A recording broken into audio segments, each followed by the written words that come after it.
6:14 in the morning, a glass tower on the edge of the financial district, still dark except for the top floor.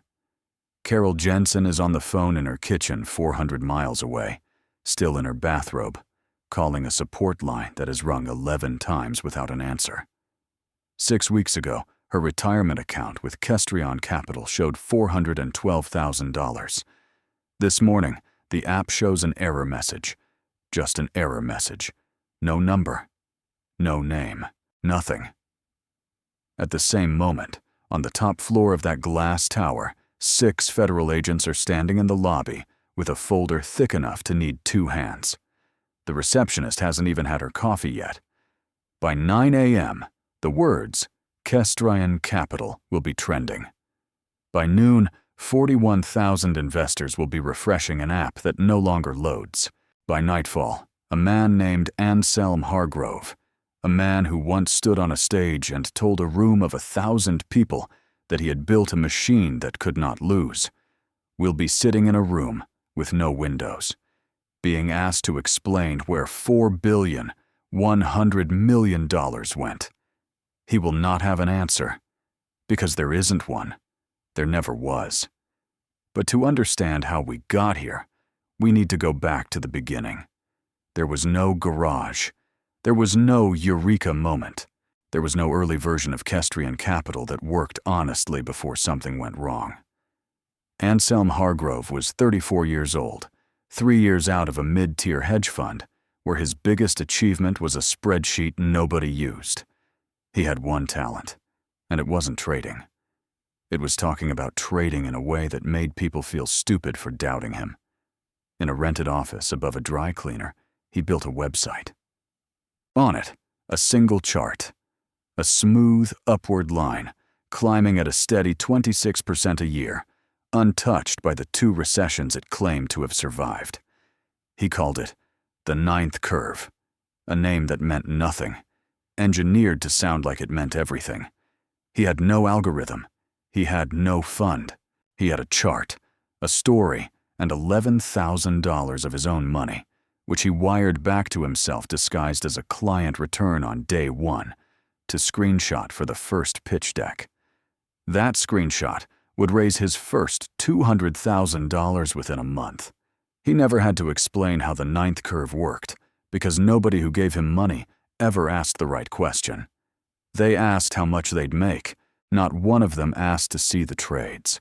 He had learned, in 3 years of watching people at his old fund, that a confident answer beats a true one 9 times out of 10. The early investors were friends, then friends of friends, then a dentist in Ohio who wired his malpractice insurance settlement. Every one of them got paid, on time, exactly as promised, paid with the money of the person who joined after them. It wasn't an investment strategy. It was arithmetic, and the arithmetic only works as long as the line of new people behind you keeps growing. He'd read about men who'd built empires this way and ended up in federal custody. He was certain he was smarter than all of them. Certain in the specific way that only someone who has never been tested actually can be. Within 18 months, the office above the dry cleaner became 4 floors of a real building, with real glass, and a lobby with his name etched into stone that he'd paid for himself. By year 3, Kestrion Capital managed shy of $600 million, and Hargrove had stopped being a man who ran a fund. He had become a category of celebrity, the kind built entirely on YouTube interviews and conference keynotes, where he'd walk on stage to music and open with the same line every time. I didn't beat the market. I retired it. He hired a real compliance department. Real lawyers. A real chief financial officer, a woman named Renata Ose, who joined believing, genuinely believing, that the 9th curve was a live trading system she simply hadn't been given full access to yet. Hargrove told her the algorithm was proprietary, that even he didn't touch the code, that it lived on a server farm in a location he couldn't disclose for security. She accepted that answer for 2 years because everyone around her was cashing real checks. She would later say, under oath, that the first time she asked to see a single verified trade confirmation, Hargrove changed the subject to a vacation home he'd just bought her husband's firm the contract to build. The fund now took institutional money, pension funds, a university endowment, a firefighter's retirement plan, and a city that trusted the audited statements Kestrion mailed out every quarter. Those statements were built in-house by a two-person team using numbers Hargrove approved personally. No outside custodian ever held the assets. No outside auditor ever saw a real brokerage account.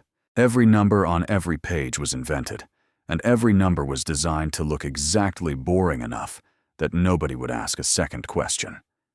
There was one employee hired quietly in year 3 specifically to build client-facing performance reports, who noticed something in her first month.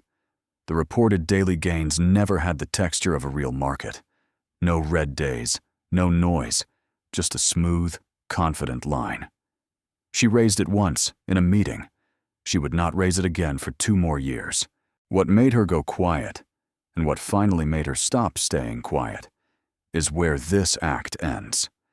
Her name was Mara Lindqvist, and in that meeting, Hargrove smiled at her the way he smiled at cameras and said, "You're the only person in this building smart enough to ask that, which is exactly why I need you close, not gone." She stayed, not because she believed him, because she had a mortgage, a 2-year-old daughter, and, she'd admit later, a version of the same hubris that built the whole company. The quiet, dangerous belief that she'd be the one who caught it before it collapsed. Every version of this scheme dies the same way. Not from getting caught, from running out of new people. In its 5th year, Kestrion Capital managed $4 billion, and in that same year, for the first time, the market outside its walls turned genuinely bad.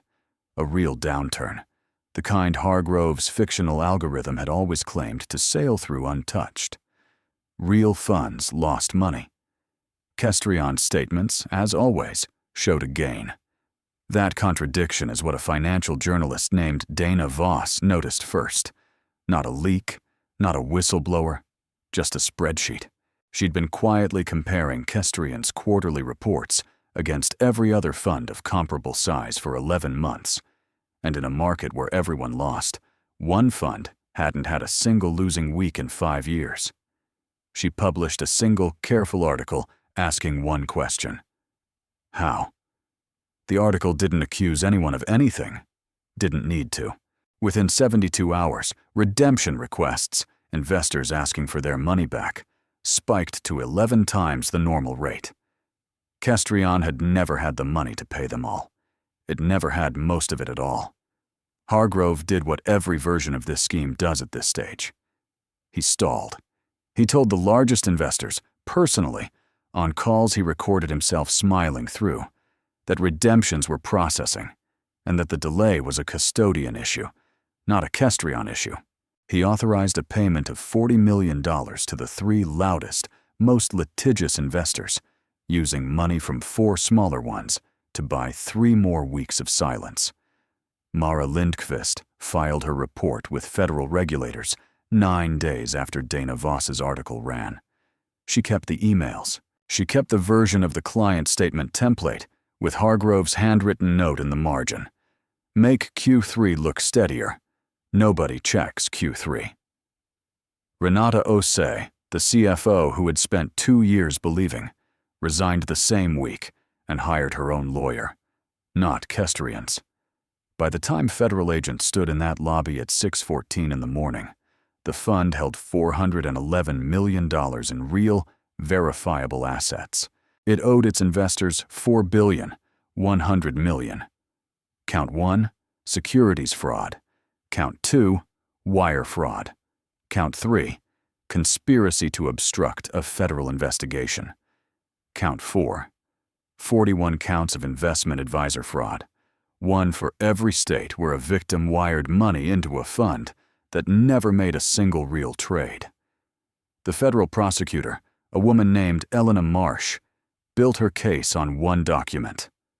The original screenshot, the $11,000 wire Hargrove sent himself and dressed up as a client return on day one before Kestrion Capital had a single outside investor.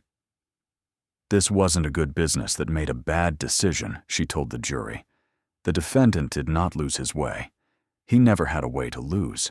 Every dollar that came into this fund for 5 years went to pay off the dollar that came in before it. And the only person who consistently profited every single quarter, without exception, was the man standing at that table. She called Mara Lindqvist to the stand, who described the margin note about Q3 in a voice that did not shake. She called Renata Osei, who described asking a simple question and being handed a vacation home instead of an answer. She called Carol Jensen, the retired teacher from the opening, who described $412,000 becoming an error message with no number to call. Hargrove's attorneys did not deny the numbers. They could not.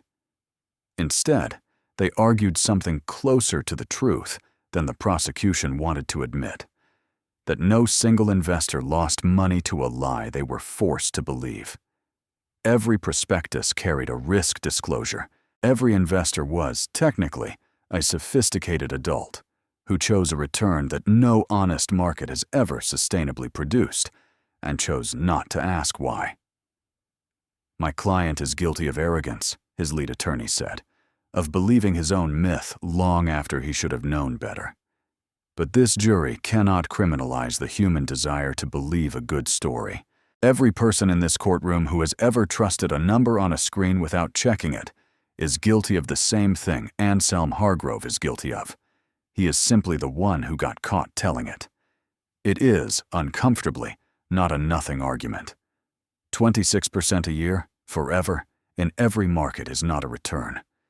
It's a promise no honest fund has ever kept. Nobody made 41,000 people believe it. They wanted to. You've heard the case. Anselm Hargrove did not stumble into fraud.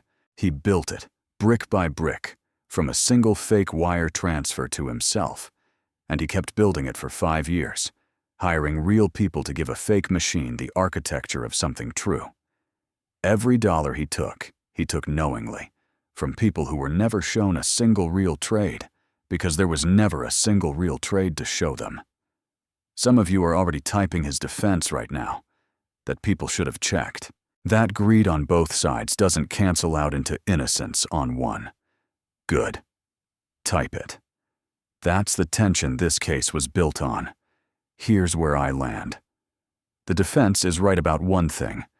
Nobody forced anyone to believe a story that was, on its face, too good. But there's a difference between a person who's wrong about the market and a person who builds a company whose entire architecture, the audited statements, the recorded calls, the hired CFO kept 2 years in the dark, exists for one purpose: making a lie survive scrutiny long enough to take your money. That's not arrogance.